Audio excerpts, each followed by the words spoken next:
لا الہ الا اللہ لا الہ الا اللہ توحید-sunnah.com لا الہ الا اس ویب سائٹ پر ملاحظہ فرمائیے ممتاز علماء کرام کی تقاریر، درس قرآن و حدیث، اسلامی کتب کا وسیع ذخیرہ، فرقے باطلہ سے مناظرے اور بہت کچھ۔ الا اللہ لا الہ الا اللہ۔ حضرت مولانا عباس صاحب خانپور دامت برکاتہ اور میرے بڑے امام محترم حضرت مولانا یوسف صاحب دامت برکاتہ دیگر علماء، بزرگوں، عزیز نوجوان ساتھی، آج 7 مئی 7 جون عیسوی 2007 یہاں خوبشات مسجد میں اسلامی مجلس کے عنوان پر ہم تمام جمع ہیں۔ اللہ تعالیٰ نے ہم کو دنیا میں بھیجا ہے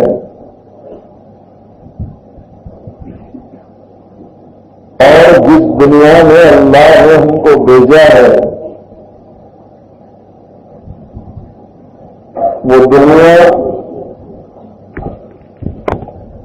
سرسبز و شاداب، ہری بھری، تر و تازہ، چکنی چپری دنیا ہے۔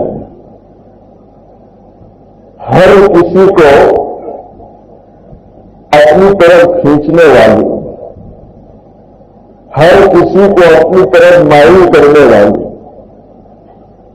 کہ چلتے ہوئے انسان کی نظر دنیا کے نقشوں پر پڑتی ہے، انسان دھوکے میں آتا ہے اور یہ دنیا ایسی ہے کہ ہر ایک کو دھوکے میں ڈالتی ہے اور اللہ کے نزدیک اس دنیا کی کوئی وقت نہیں، کوئی قدر نہیں، کوئی ویلیو نہیں۔ اس میں دنیا کا نظام اللہ نے بنایا کہ دنیا کے پیچھے انسان محنت کرتا ہے تو بھی اللہ دے رہے ہیں، اور دنیا کے پیچھے انسان محنت نہ کرے تو بھی اللہ جو مقدر میں لکھی ہے دے رہا ہے۔ اور دین کا معاملہ یہ نہیں بنایا، دین کے لیے محنت کو شرط قرار دیا کہ اللہ کا محبوب بننا ہے، اللہ کی نظروں میں برگزیدہ ہونا ہے، تو اس کے لیے محنت مجاہدہ شرط ہے، دنیا کی طرح نہیں کہ محنت نہ کرو تو بھی اللہ گھر بیٹھے لکھنا دے رہا ہے۔ دنیا کے معاملے میں، لیکن دین کے معاملے میں محنت، مجاہدہ، تکالیف کو برداشت کرنا، اللہ کے لیے نکلنا، اللہ کے لیے گھر کو چھوڑنا، اللہ کے لیے قربانی دینا، کہ جب یہ چیزیں ہوں گی اللہ نواز دیں گے، اللہ دیں گے۔ تو دنیا کی ویلیو اللہ کے نزدیک تو حضور خود حدیث میں فرماتے ہیں، سرکار صلی اللہ علیہ وسلم فرماتے ہیں لو كانت الدنيا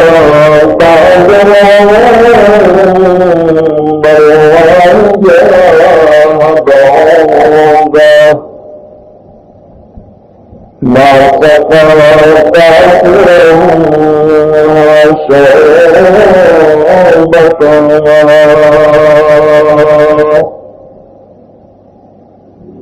پیارے حبیب صلی اللہ علیہ وسلم فرماتے ہیں اللہ کے نزدیک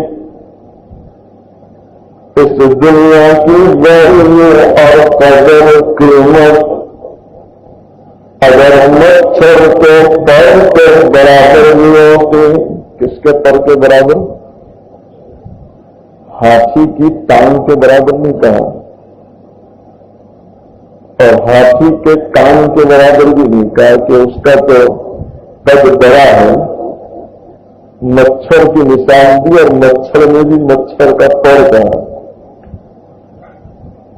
جب پوری دنیا کی حقیقت اللہ کے نزدیک مچھر کے پر کے برابر نہیں ہے. مچھر کا پر دیکھا ہے ہم تو کبھی مسلتے بھی ہے تو پتہ بھی نہیں چلتا کہ ٹانگ کہاں گئی پر کہاں گیا. اور اللہ نے فرماتے ہیں اس دنیا کی ویلیو مچھر کے پر کے برابر بھی نہیں. اب آپ اندازہ لگائیں کہ پوری کائنات پوری دنیا جس کو ہم نے دیکھا بھی نہیں سنا بھی نہیں اللہ پر کے برابر کہیں کہ میں اور آپ جس صورت شہر میں آباد ہے اور شہر تو بہت بڑا ہے جس گلیوں میں کھیلتے ہیں اور جس چھوٹے سے مکان میں رہتے ہیں وہ پتہ نہیں مچھر کے پر کا کون سا حصہ ہوگا. حساب کر سکتے ہیں آپ؟ سائنس کا دور ہے ماشاء اللہ ترقی یافتہ دور ہے. آپ نہیں حساب لگا سکتے کہ مچھر کے پر کا کون سا حصہ ہے. اور اللہ فرماتے ہیں کہ پوری دنیا کی قدر مچھر کے پر کے برابر میں. اور میں اور آپ جس دنیا کے لیے لڑ رہے ہیں ہم سوچیں کہ مچھر کے کون سے حصے کے لیے لڑ رہے ہیں. بات سمجھ میں آتی ہے؟ مچھر کے پر کے کون سے حصے کے لیے ہم لڑ رہے ہیں اور بڑھ رہے ہیں. آج پوری دنیا میں جو جھگڑا چل رہا ہے اونچ نیچ اور یہ سب دنیا کا جھگڑا ہے. سرکار دو عالم صلی اللہ علیہ وسلم فرماتے ہیں لو كانت الدنيا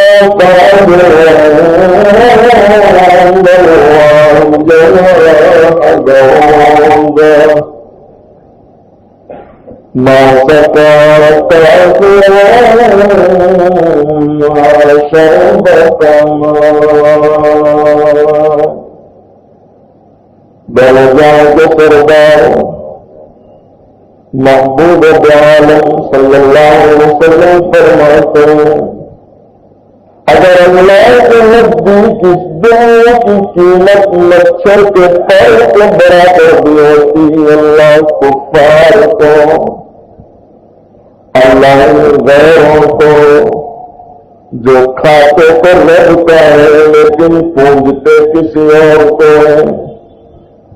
رب العالمین ان غیروں کو پانی کا ایک دوست بھی نہ پلاتے. حضور فرماتے اور ایک اور حدیث میں تو فرمایا کہ اللہ چاہتے تو کفار کے مکانوں کی چھتیں چاندی کی بنا دیتے اور ان کے دروازے اللہ سونے کے کر دیتے. لیکن ڈر لگا کہ کہیں یہ امت پھسل نہ جائے. آج نہیں دیا ہے پھر بھی پھسل رہی ہے تو بنا دیتے تو پتہ نہیں کیا ہوتا. میرے بھائی اب کا چیز دین ہے اور اس دین کے لیے اللہ نے اپنے محبوب کو پھٹایا.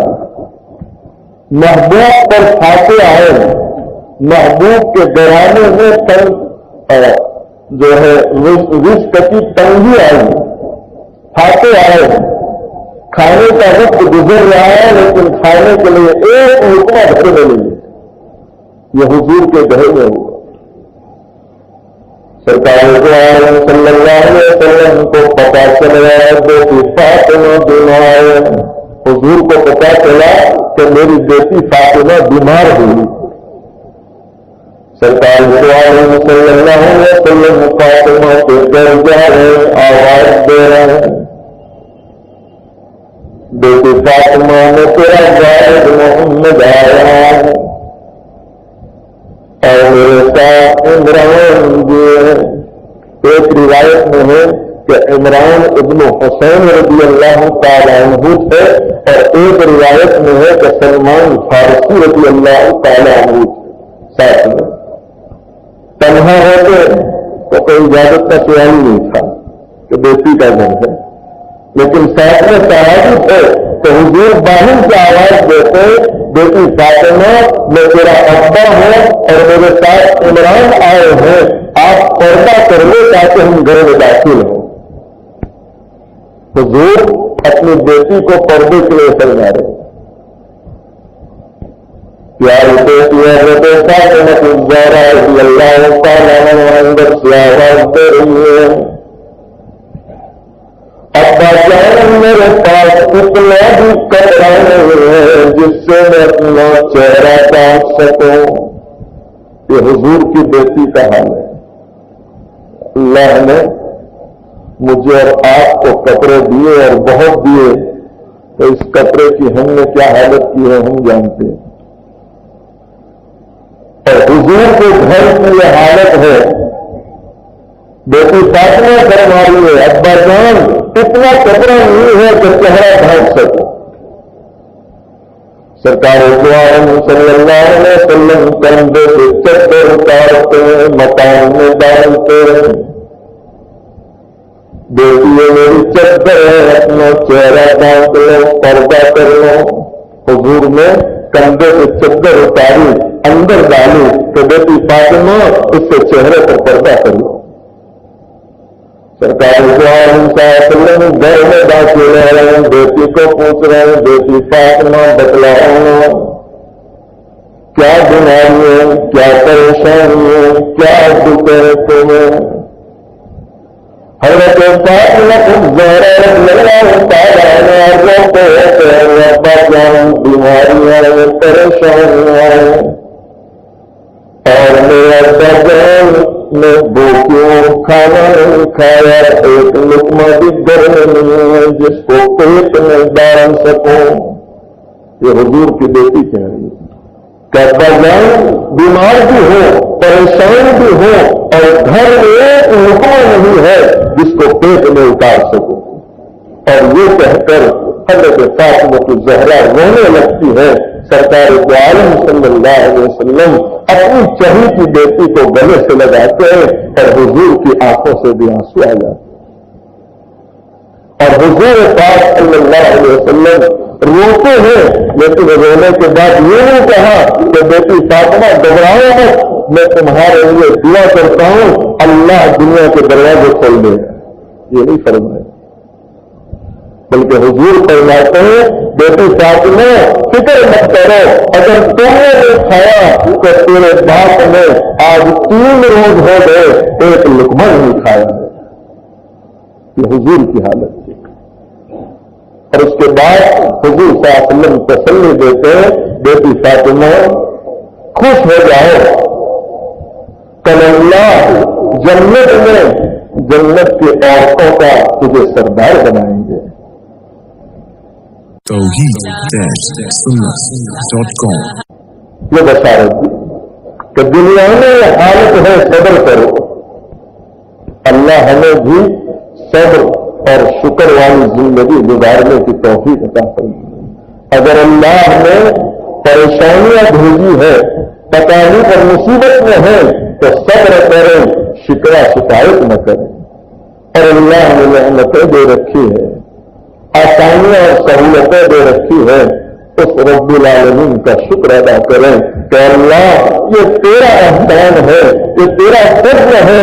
میں اس لائق نہیں تھا کہ مجھے نعمتیں ملیں، لیکن تو نے دی ہے، یہ تیرا فضل ہے. اے اللہ شکر گزاری کی توفیق عطا کر. سرکار دو عالم صلی اللہ علیہ وسلم فرماتے ہیں فاطمہ کو سعودت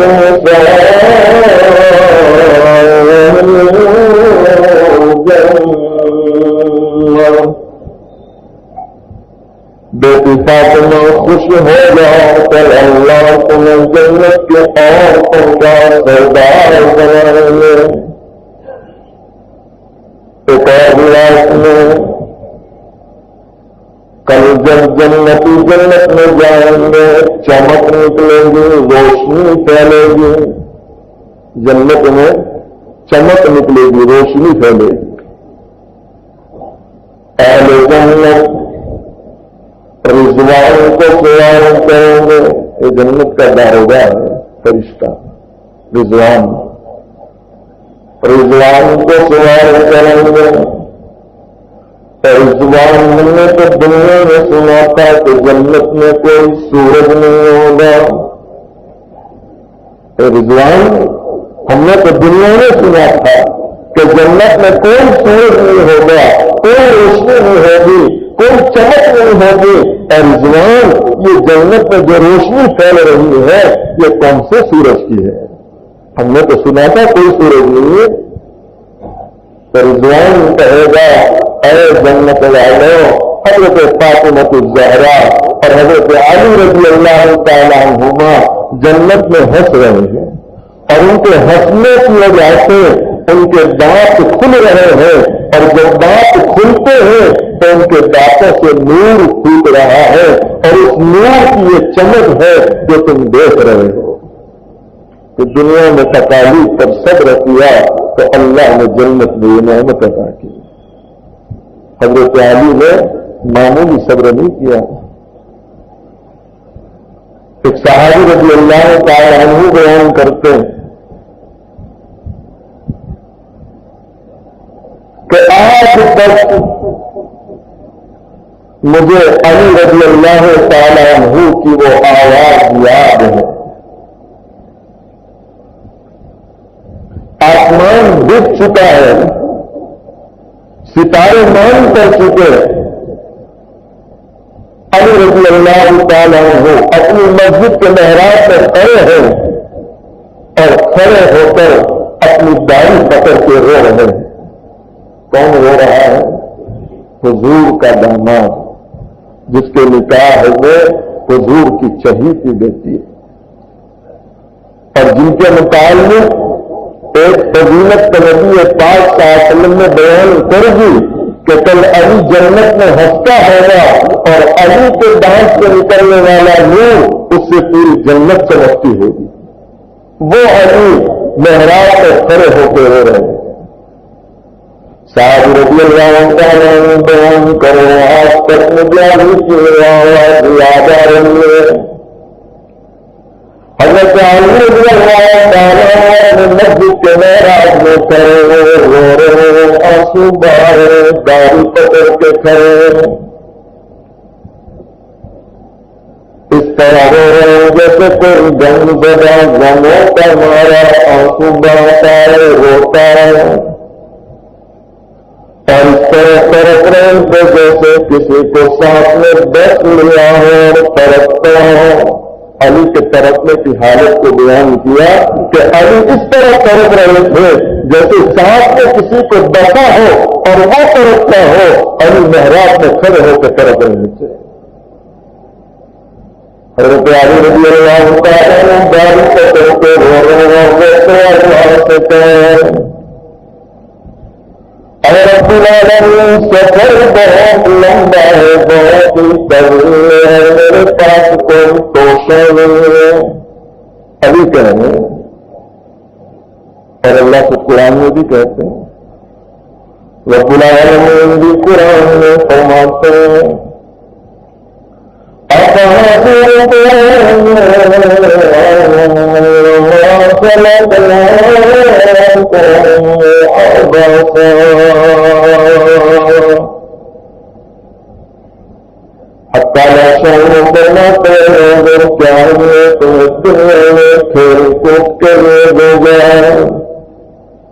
اللہ فرماتے ہیں اے لوگوں کیا دنیا میں ہم نے تمہیں اس لیے بھیجا ہے کہ لگو باتوں میں لگو کاموں میں اپنے اوقات کو ضائع کرو اور دنیا کے پیچھے ایسے لگ جاؤ کہ آخرت کو بالکل بھلا دو۔